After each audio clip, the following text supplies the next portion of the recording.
دار سے ہے، کسی وڈیرے سے ہے، لیکن خیال کرنا یہ جو ولی ہیں ان کا تعارف کسی دنیا دار سے نہیں ہے، مجھے رب العالمین سے ان کا تعارف ہے، اور خود رب کہتا ہے یہ میرے دوست ہیں۔ اندازہ لگائیں اگر ہم کسی مشکل کام میں پھنس جائیں تو اپنا تعلق لگا کر، اپنی دوستی کو بڑھا کر، اس کو چڑھا کر، بیان کر کے اپنے مشکل کام کو آسان کر لیتے ہیں۔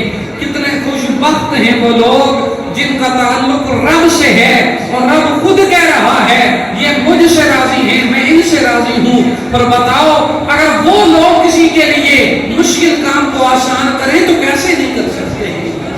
پتہ چلا اللہ کا ولی جب بھی کسی کی مدد کرتا ہے تو وہ خود نہیں کرتا، بلکہ رب کے حضور وہ التجا کرتا ہے، اور اس کی التجا رب کو پسند آتی ہے، اور اس کی التجا کرنے پہ رب دوسروں کے کام بھی آسان کر دیتا ہے۔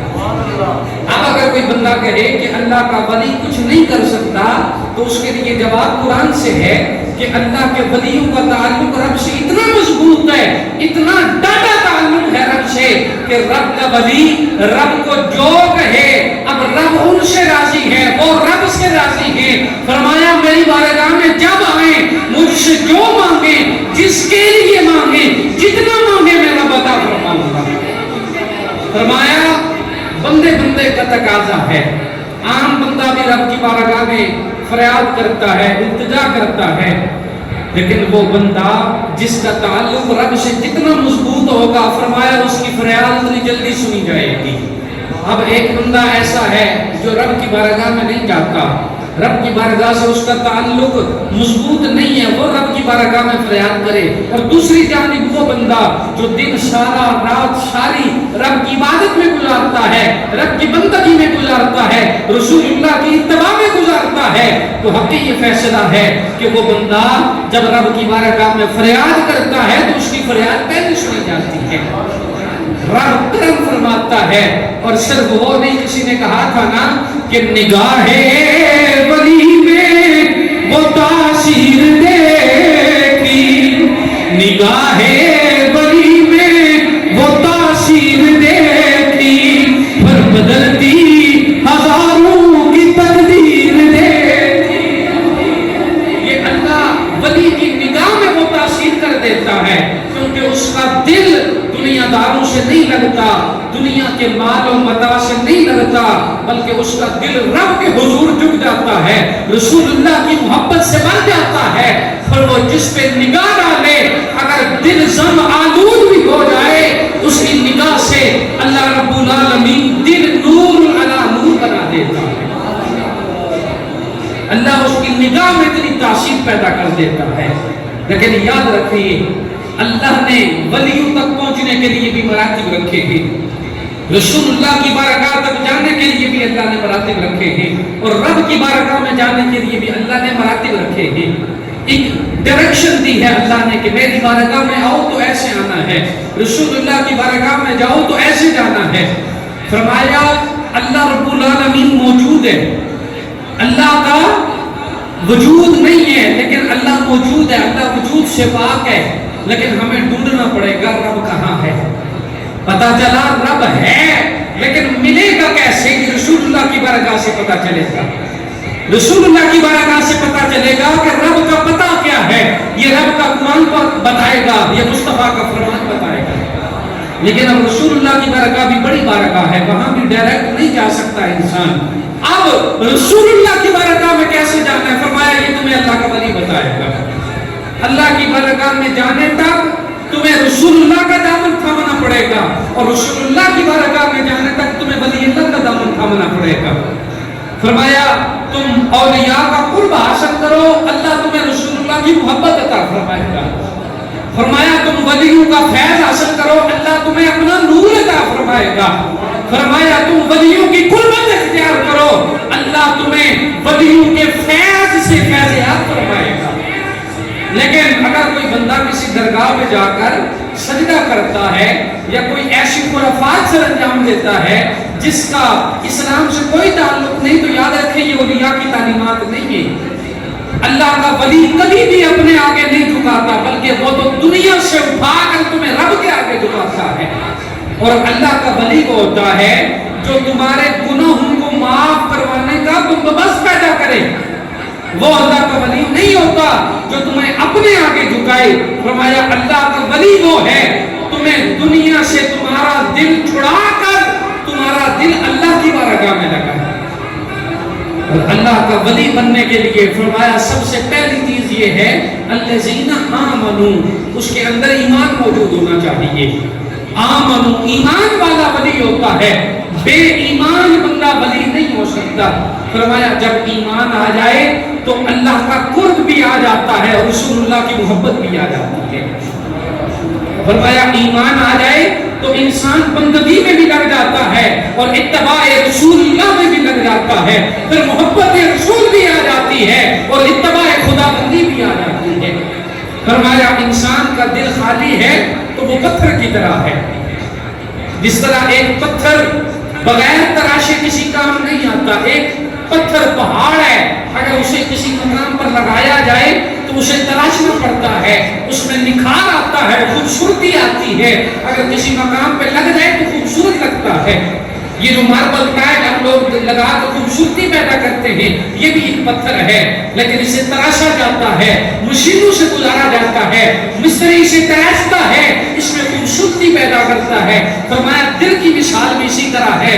ایک دل جو گوشت کا ٹکڑا ہے، لوکھڑا ہے، وہ خوبصورت نہیں ہو سکتا اس وقت تک جس وقت تک اس دل میں رب کی یاد موجود نہ ہو.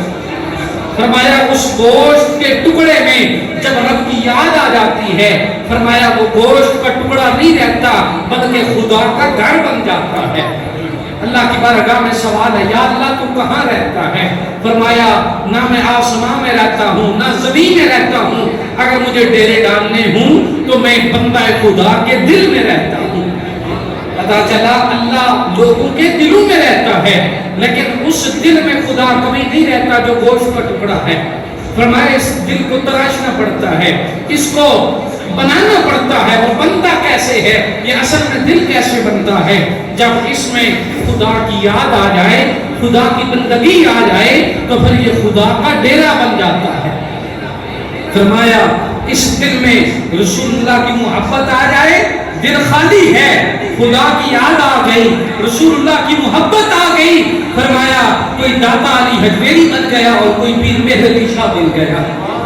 فرمایا مہر علی سے مہر علی شاہ بن گیا. لوگ آج بھی یاد کر رہے ہیں، داتا علی حجویری کو یاد کر رہے ہیں اور ہندوستان کی نگری میں خواجہ غریب نواز کو یاد کر رہے ہیں. فرمایا لوگوں وہ بندے تمہارے جیسے تھے لیکن دل میں یاد خدا بندی آ گئی، قرب مصطفیٰ آ گیا. فرمایا قدم اٹھاتے تھے تو 1,00,000 بندہ کفر کو چھوڑ کر اسلام کو رد کر لیتا. فرمایا ایک قدم پہ خواجہ غریب نواز کے ایک قدم پہ 1,00,000 بندے نے اسلام کو قبول کیا ہے.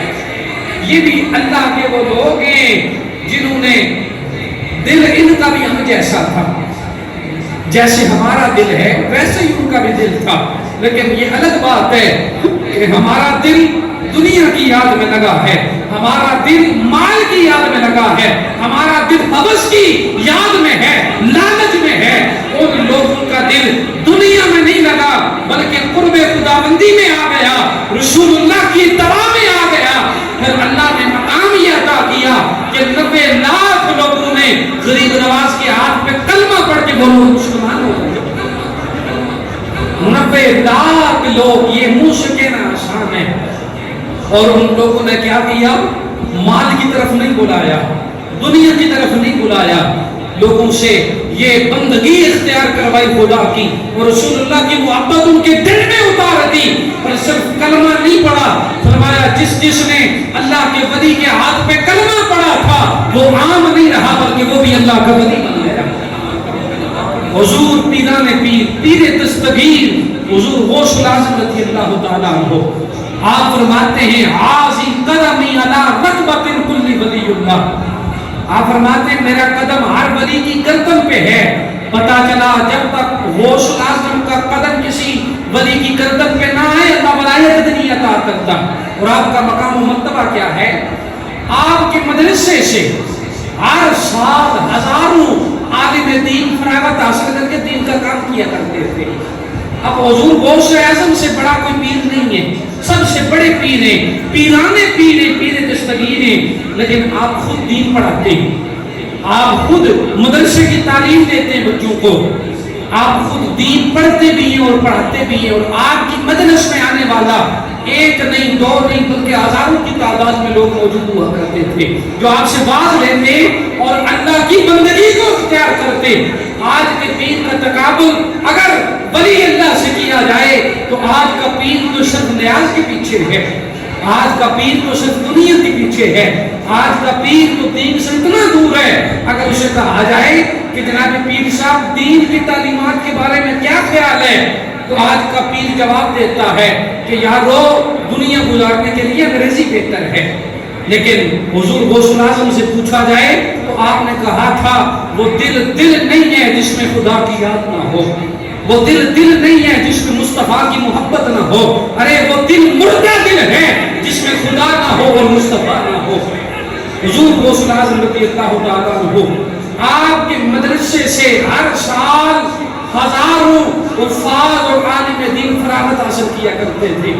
آج تلاش کیجئے پیران رضوان کو، کوئی شادر نادر پیر ایسا ہوگا جس کا کوئی مدرسہ ہوگا، کوئی پیر کم ہی ایسا ہوگا جو دین پڑھتا ہے یا پڑھاتا ہے، وگرنہ بڑی بڑی اے سی والی گاڑیوں میں بیٹھ کر اور مریدوں سے سلام بھی نہ لینا اور نیازیں، جس وقت نیازوں کی باری آئے، آج کا ماحول یہ بن چکا ہے کہ اگر کوئی غریب مرید اگر پیر صاحب کو نیاز کم دے تو پیر سلام بھی نہیں لیتا، اور اگر کوئی بڑی گاڑی والا اچھے کپڑے والا پیر صاحب کو نیاز زیادہ پیش کرے تو پیر چپ کر اسے سلام کرتا ہے۔